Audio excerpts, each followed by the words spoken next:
Uncontested in the hexagon, the EFC Africa welterweight champion Michiel Opperman aims to break the division curse and be the first man to successfully defend a welterweight title.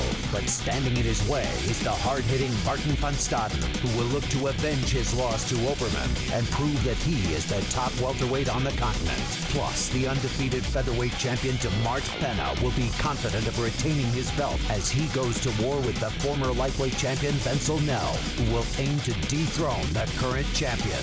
The champ, Opperman, takes on the hard-hitting Punisher, and the undefeated Wolf will look to tame the animal. EFC Africa 19 April, Carnival City.